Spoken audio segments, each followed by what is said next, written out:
घर में पड़े हुए आलूओं से रानो चिड़िया अपनी बेटी चुटकी के लिए आलू फ्राइज बनाती है। माँ, आप आलू फ्राइज बहुत ही स्वादिष्ट बनाती हो। हाँ छुटकी बेटा, जंगल के पक्षियों को भी आलू फ्राइज बहुत पसंद है। काश मेरे पास ढेर सारे आलू होते तो मैं इस जंगल में आलू फ्राइज का ठेला लगा लेती। माँ, मैं यही कहने वाली थी, फिर तो हम दोनों बहुत ज्यादा अमीर हो जाएंगे। छुटकी बेटा, हमारे पास इतने पैसे नहीं हैं, हम ये व्यापार नहीं कर सकते। खिड़की के पास बैठा हुआ कालू कौवा रानो और छुटकी चिड़िया की बातें सुन रहा था। अरे वाह वाह, ये तो बहुत ही अच्छा मौका है चिड़िया को मेरे जाल में फंसाने का।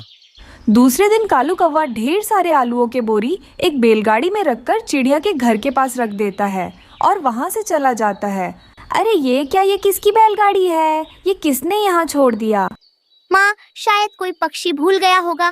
थोड़े समय बाद वो वापस आकर अपना बैलगाड़ी ले जाएगा। थोड़ी देर बाद वो बैलगाड़ी का मालिक बूढ़ा कौवा वहाँ आता है। बूढ़े कौवे, तुमने मेरे घर के सामने बैलगाड़ी क्यों रखा? ये आलू के बोरियां मेरे मालिक कालू के हैं।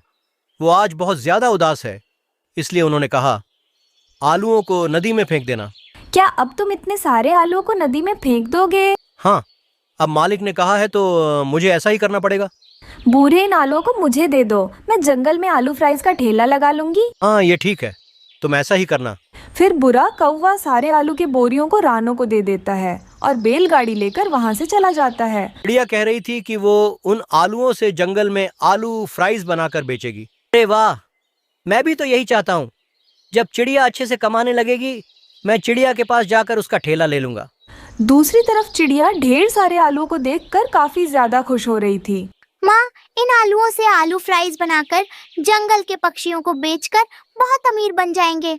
हाँ छुटकी बेटा, मगर 3-4 महीने बाद ये आलू खत्म हो जाएंगे, फिर हम क्या करेंगे? इसीलिए मैं सोच रही हूँ कि आधे आलू से खेती करूँगी और बाकी आलू से आलू फ्राइज बनाकर बेचूंगी। फिर उस दिन माँ बेटी आधे आलू को अपने ज़मीन में बो देते हैं और अच्छे से रोज़ पानी देने लगते हैं। फिर रात होते ही रानो चिड़िया सुबह आलू फ्राइज बनाने के लिए आलू को काट रही थी। सुबह होते ही चिड़िया उन आलूओं से आलू फ्राइज बनाकर अपने ठेले पर रखकर बेचने लगती है। हरियाली, तुम कहती हो ना मैं तुम्हें कुछ खिलाता नहीं, चलो मैं आज तुम्हें आलू फ्राइज खिलाऊंगा। लूसी, चलो मेरे साथ आज रानो के बनाए हुए गरम गरम आलू फ्राइज खाते हैं। उस दिन रानो के ठेले पर बहुत सारे पक्षी आकर आलू फ्राइज खा रहे थे और काफी मजे ले रहे थे। शाम तक चिड़िया की अच्छी खासी कमाई हो जाती है। वो उस दिन बहुत खुश थी। छुटकी बेटी, हमारा धंधा चल पड़ा। पहले ही दिन देखो कितने सारे पैसे आए। हाँ मम्मा, मुझे पहले ही पता था, क्योंकि आप आलू फ्राइज बहुत ज्यादा मजे के बनाती हो। ऐसे ही 3-4 महीने बीत जाते हैं। चिड़िया का ठेला अच्छे से चलने लगा था। चिड़िया ने तो अब अच्छा वाला ठेला ले भी लिया था। चलो, अब समय आ गया है चिड़िया के ठेले पर कब्जा करने का। मेहनत चिड़िया करेगी और ठेला चलाऊंगा मैं। ये सोचकर कालू खुशी खुशी से रानो के पास जाता है। बताओ कौवे भैया, कितनी की फ्राइज बनाओ? 10 की, 20 की, 50 की या फिर 100 की? अरे वाह चिड़िया, तुम तो मेरे दुकान की फ्राइज मुझे ही बेच रही हूँ। अरे कालू, ये तुम क्या बोल रहे हो? ये ठेला मेरा है। कालू अंकल, आप कुछ भी बोल रहे हो, ये ठेला मेरी मम्मा का है। मुझे सब पता है, मगर ये ठेला मेरे आलूओं से ही चल रहा है। वो सब मेरे आलू थे। मगर कालू भैया, आपके आलूओं को बुरा कौवा नदी में फेंकने जा रहा था। मुझे पता था मूर्ख चिड़िया, तुम मेरे आलूओं से ही फ्राइज बनाओगी और सारे आलू खत्म कर दोगी। अब तुम मुझे मेरे आलू वापस नहीं कर पाओगी, इसलिए ये ठेला मेरा है। कालू अंकल, आप मेरी मम्मा को ही धोखा दे रहे थे। धोखेबाज अंकल, मैं आपको छोड़ूंगी नहीं। अब तुम दोनों मेरे ठेले से ऐसे ही जाते हो या धक्के मार के बाहर निकालो। छुटकी बेटा, तुम यहीं रहना, मैं अभी आती हूँ। ऐसा बोलकर चिड़िया तुरंत अपने घर जाती है और अपने खेत से निकाले हुए आलू बैलगाड़ी पर रखकर वहाँ ले आती है। दुष्ट कौवे, लो अपने सारे आलूओं को ले लो और यहाँ से दफा हो जाओ। इतने सारे आलूओं को तू कहाँ से लाई है छोटी चिड़िया? तुम क्या समझते हो कालू, क्या तुम ही बुद्धिमान हो? ये सब आलू मैं अपने खेत में उगा रही थी। चलो अपने आलूओं को लो और निकलो। यहाँ से दोबारा मेरे ठेले पर कभी मत आना। ये सब देखकर कालू को बहुत गुस्सा आ रहा था, लेकिन अब वह कर भी क्या सकता है। अपने सारे आलूओं को लेकर शर्मिंदा होकर वहाँ से चला जाता है। देखा छुटकी बेटा, अगर मैंने उस दिन दिमाग से काम नहीं लिया होता तो आज हमारा ठेला वो कालू कब्जा कर लेता। हाँ मम्मा, जो दूसरों के साथ बुरा नहीं करता उनके साथ भी कभी बुरा नहीं होता। टुन्नू चिड़ा मजदूरी का काम किया करता था। उसे कुछ दिन काम मिलता और कुछ दिन नहीं मिलता था। ऐसे में दिवाली का त्योहार कुछ ही दिनों में आने वाला था। राणो, मुझे जल्दी से कुछ दाना बांध के दे दो, शायद आज कुछ काम मिल जाए। दिवाली का त्योहार करीब है। जंगल के सभी पक्षी अपने अपने दुकानें साफ सफाई करवा रहे हैं। शायद मुझे उधर ही कुछ काम मिल जाए। टुन्नू जी, अगर आपके पास कुछ पैसे हैं तो मुझे दे दो। बाजार जाकर मैं कुछ मिठाई ले आऊंगी। बच्चों को दिवाली के अवसर पर मिठाई भी तो खिलानी है। बेचारे हमारे बच्चे हमारे घर में पैदा होने की वजह से कई दिनों से वो सूखे दाने ही खा रहे हैं। रानो, मैं कहाँ से दूं? पैसे कई दिनों से कुछ काम नहीं मिला। आज शायद कुछ काम ढूंढ लूंगा। फिर वो टुन्नू चिड़ा बाजार जाकर सभी पक्षियों से काम मांगने लगता है। कबूतर दोस्त, आपकी दुकान में मुझे कुछ काम में मिल सकता है? आपके दुकान मैं अच्छे से साफ कर दूंगा। नहीं, मेरे दुकान में तुम्हारे लिए कुछ काम नहीं है। जाओ, यहां से किसी और से काम मांग लेना। फिर वो टुन्नू चिड़ा कालू कौवे के पास काम मांगने जाता है। कालू कौवे का बहुत बड़ा पटाखों का ठेला था। कालू, क्या तुम्हारे ठेले पर मेरे लिए कुछ काम है? मैं तुम्हारे ठेले की साफ सफाई अच्छे से कर दूंगा। जो मजदूरी बनेगी वो दे देना। मेरे 2 छोटे छोटे बच्चे हैं, उनके लिए दिवाली पे पटाखे और मिठाई खरीदनी है। लेकिन अभी तो मेरे ठेले पर तुम्हारे लिए कुछ भी काम नहीं है। मैंने तो अपनी ठेले की साफ सफाई भी करवा ली है, पर मेरे घर की सफाई बाकी है। अगर तुम घर की सफाई कर सको तो कल मेरे घर आ जाना। ठीक है, कल सुबह मैं आपके घर आ जाऊंगा। अगले दिन जब टुन्नू चिड़ा काम पर जा रहा था तो वो चक्कर आकर गिर जाता है, क्योंकि उसने कई दिनों से कुछ नहीं खाया था। थोड़ी देर बाद टुन्नू को होश आता है और वो रानो से कहता है, राणो, मुझे बहुत मुश्किल से काम मिला था। अब मैं बीमार पड़ गया, मेरे बच्चे दिवाली कैसे मनाएंगे? टुन्नू जी, आप चिंता मत करिए, आपकी जगह मैं काम करने के लिए कालू के घर चली जाती हूँ। रानो कालू कौवे के पास आकर उसे सारी बातें बता देती हैं। कालू भैया, मैं अपने पति की जगह पर काम करने के लिए आई हूँ। चलो, अच्छी बात है। आप जल्दी से घर की साफ सफाई करने में लग जाओ। गोरी गोरी, ये देखो रानो हमारे घर की साफ सफाई करने आई है। रानो, तुम मेरे घर में काम करने के लिए आई हो? चलो, अच्छा है। शाम तक मुझे पूरा घर साफ दिखना चाहिए, वरना मैं तुम्हें कुछ भी पैसे नहीं दूंगी। रानो घर के काम कर रही थी, तभी गोरी आकर उससे कहती है, रानो, तुमने मेरे बेटे को कहीं देखा है? बहुत देर से मेरा बेटा जग्गू कहीं भी नजर नहीं आ रहा है। नहीं गोरी, शायद वो खेलने के लिए बाहर गया होगा। नहीं रानो, अगर वो सच में बाहर खेलने के लिए गया होगा तो मुझसे पूछ कर ही जाता। फिर गोरी कौवी देखती है कि स्टोर रूम में आग लगी हुई है। अरे अरे, ये क्या, इस कमरे में तो आग लगी हुई है। जग्गू बेटा, कहीं तुम अंदर तो नहीं हो ना? मम्मा, मैं यही अंदर हूँ। मैं तो पटाखे लेने के लिए आया था। इन पटाखों की वजह से अंदर आग लग गई है। मुझे बचाओ, मुझे बहुत डर लग रहा है। अरे कोई तो मेरे बच्चे को बचाओ, कोई है? गोरी बहन, मैं जग्गू को बचाने के लिए अंदर जा रही हूँ। अगर मुझे कुछ हो जाएगा तो मेरे बच्चों का ख्याल रखना। किसी तरह रानो जग्गू कौवे को बचाकर स्टोर रूम से बाहर लाती है। चिड़िया बहन, अगर तुम नहीं होती तो आज क्या होता? तुम्हारे वजह से ही आज मेरा जग्गू जिंदा है। ये लो 5000, ये तुम्हारी बहादुरी का इनाम है। इन पैसों से तुम्हारे परिवार के साथ अच्छे से दिवाली मना लेना। और हाँ, दिवाली के दिन तुम अपने परिवार को लेकर मेरे घर जरूर आना। हम सब मिलकर दिवाली यही मनाएंगे। कुछ दिनों बाद रानो और उसका पति टुन्नू ठीक हो जाते हैं। फिर रानो अपने बच्चे और पति को लेकर गोरी कौवी के घर जाती है। फिर सभी बच्चे और बड़े हंसी खुशी से दिवाली मनाते हैं। सब मिलकर पटाखे जलाते हैं, मिठाई खाते हैं। दूर किसी जंगल में एक चिड़िया और एक कौवा रहते थे। चिड़िया और कौवा भोजन की खोज में मारे मारे फिर रहे थे, क्योंकि उन दिनों जंगल में भोजन का मिलना बहुत मुश्किल था। चिड़िया और कौवा थक जाते हैं और नदी के पास जाकर बैठ जाते हैं। वे भैया, मुझे बहुत भूख लगी हुई है और अभी तक कुछ भी खाने को नहीं मिला। शायद आज भी हमें खाली पेट ही घर लौटकर जाना होगा। मैं और नहीं उड़ सकता। मेरे शरीर में अब इतनी ताकत नहीं कि और उड़ सकूं।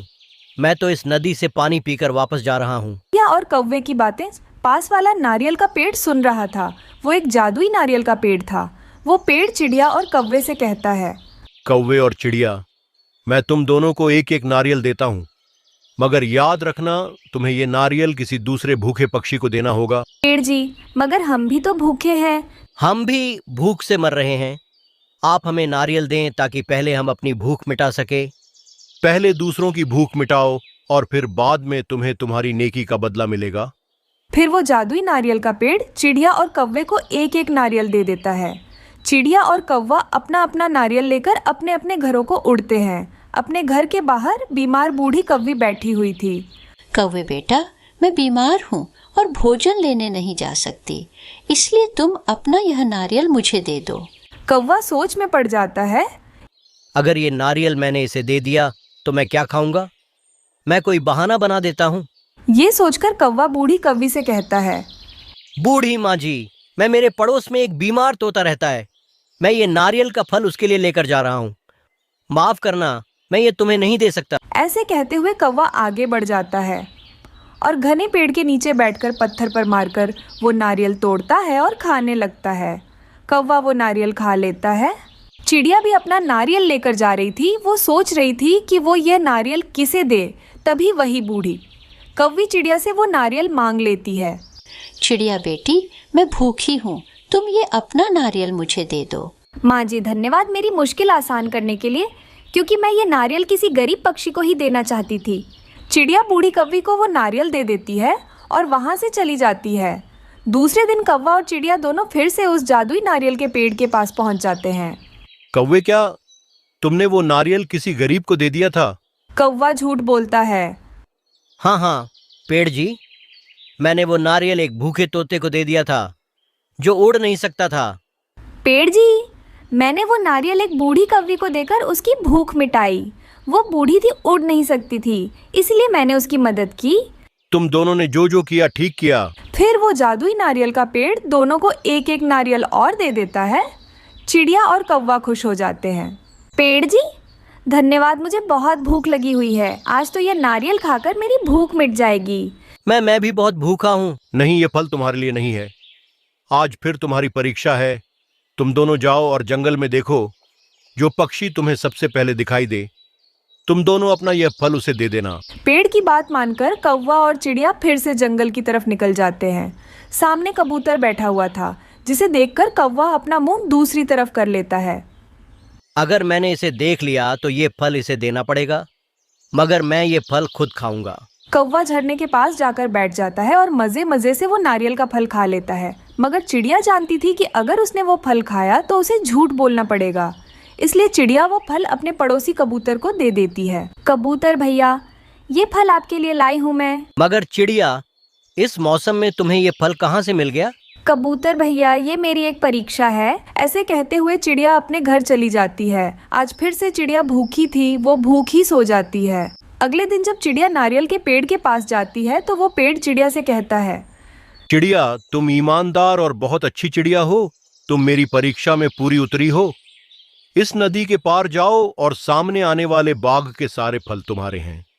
तुम जितने चाहो फल खा सकती हो और अपने दोस्तों को भी दे सकती हो। चिड़िया बहुत खुश होती है और नदी के उस पार चली जाती है।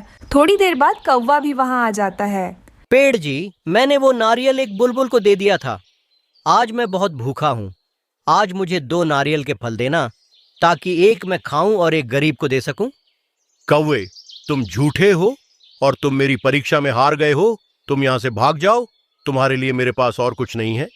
ये सुनकर कौवा रोने लग जाता है और रोता हुआ वहां से चला जाता है। दूसरी तरफ चिड़िया एक ऐसे बाग में पहुंच जाती है जहां हर तरफ फल ही फल थे, और चिड़िया वहां ही एक पेड़ पर अपना घोंसला बना लेती है और मजे मजे से मीठे फल खाती है। कालू कौवा गोरी कौवी से पहले कभी भी नहीं मिला था। रानू चिड़िया और कबूतर मिलकर उन दोनों की शादी कर देते हैं। गोरी कौवी को सिर्फ खाना खाना बहुत शौक था। वो शादी के रात ही कालू कौवे से कहती है, कालू जी, मुझे बहुत भूख लग रही है, मेरे लिए कुछ खाने के लिए है तो दे दो। अरे गौरी, सुबह ही तो तुमने हमारी शादी में इतना सारा खाना खाया था, फिर भी तुम्हें भूख क्यों लग रही है? मगर कालू जी, वो तो सुबह की बात है, मुझे तो भूख अब लग रही है। मुझे कुछ खाने के लिए दीजिए।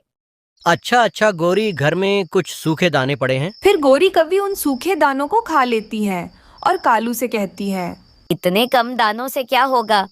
कालू जी, मेरा पेट अभी भी नहीं भरा, मुझे कुछ लाकर दीजिए। मगर गोरी घर में तो कुछ खाने के लिए है ही नहीं, मैं कहाँ जाकर तुम्हारे लिए भोजन ले आऊंगा? मुझे बहुत भूख लग रही है, मुझे कुछ नहीं पता, मुझे बस भोजन दीजिए।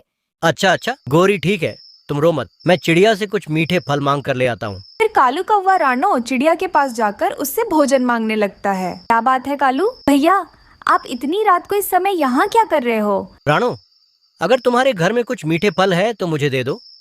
गोरी को बहुत भूख लग रही है, वो भूख से रोए जा रही है। मेरे पास मीठे फल हैं। कालू भैया ये लीजिए। कालू कौवा गौरी कव्वी को मीठे फल लाकर दे देता है। वो एक झटके में वो 2 मीठे फल खा जाती है। कालू जी, मेरा पेट अभी भी नहीं भरा, मुझे और भोजन खाना है और लाइए। मगर गोरी, इतना सारा खाना मैं तुम्हारे लिए कहाँ से लाऊंगा? अब तुम सो जाओ, रात हो गई है, खाने के बारे में सुबह देखते हैं। कालू जी, मुझे भूखा पेट सोया नहीं जाता, मुझे कुछ नहीं पता, मुझे और भोजन चाहिए। कालू जी कुछ करिए। फिर कालू कौवा लूसी कबूतरी के पास जाकर उससे मिठाई मांगकर गोरी कव्वी को दे देता है। गोरी कव्वी मजे मजे से सारी मिठाई खाने लगती है। कालू जी, अब थोड़ा ठीक लग रहा है, अब चलिए सो जाइए। ये क्या, मैंने कौन सी भुक्कड़ से शादी की? इससे अच्छा तो मैं जिंदगी में अकेला ही रहता। धीरे धीरे करके कुछ महीने बीत जाते हैं। गोरी कव्वी ढेर सारा भोजन खा खाकर मोटी हो जाती है। एक दिन गोरी कव्वी अपने पति को फोन लगाती है। उसका पति कालू कौवा अपने ठेले के पास ब्रेड ऑमलेट बेच रहा था। कालू जी, घर में खाने के लिए कुछ भी नहीं है, आप अपने ठेले से मेरे लिए ब्रेड ऑमलेट भेज दीजिए। थोड़े समय बाद कालू कौवा गोरी के लिए ब्रेड ऑमलेट भेज देता है। वो मजे मजे से ब्रेड ऑमलेट खाने लगती है। वो एक ब्रेड ऑमलेट से उसका पेट नहीं भरता है। वो सीधा अपने पति कालू के ठेले के पास आ जाती है। गोरी, तुम यहाँ क्यों आई हो? कालू जी, आपने तो सिर्फ मेरे लिए एक ही ब्रेड ऑमलेट भेजा था, एक से मेरा काम कैसे चलेगा? मुझे बहुत भूख लग रही थी, इसलिए मैं आपके ठेले के पास आ गई। कालू कौवा गोरी को एक प्लेट ब्रेड ऑमलेट दे देता है। वो मजे मजे से खाने लगती है। कालू जी, मेरा पेट अभी भी नहीं भरा, और दीजिए। वो धीरे धीरे करके सारे ब्रेड और ऑमलेट खा जाती हैं। कालू कौवे को जंगल के पक्षियों को बेचने के लिए अपने ठेले में कुछ भी खाना नहीं बचा था। कालू, मेरे लिए एक प्लेट ब्रेड ऑमलेट देना। कबूतर तुम्हें देने के लिए ये ठेले में कुछ बचा ही नहीं, मैं तुमको क्या दूंगा? मैं अगले दिन से तुम्हारे ठेले पर नहीं आऊंगा। ऐसा कहते हुए कबूतर कालू कौवे पे गुस्सा हो जाता है। कालू कौवा उदास हो जाता है। उसे क्या करना है कुछ भी समझ में नहीं आ रहा था। इसके बाद कुछ दिनों तक गोरी कालू कौवे के ठेले के पास आकर सारा भोजन खत्म करने लगी। कालू कौवा गरीब होता जा रहा था। ऐसे ही एक रात अचानक से गौरी के सीने में दर्द होने लगा।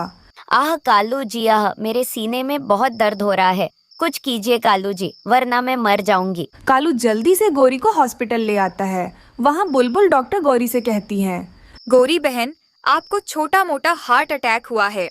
Heart attack? मगर कैसे, क्यों? अभी तो मेरी उम्र बहुत कम है। गौरी बहन, हार्ट अटैक उम्र देखकर नहीं आता है। आपको खाना पानी कम करना होगा, वरना आपके जान को खतरा हो सकता है।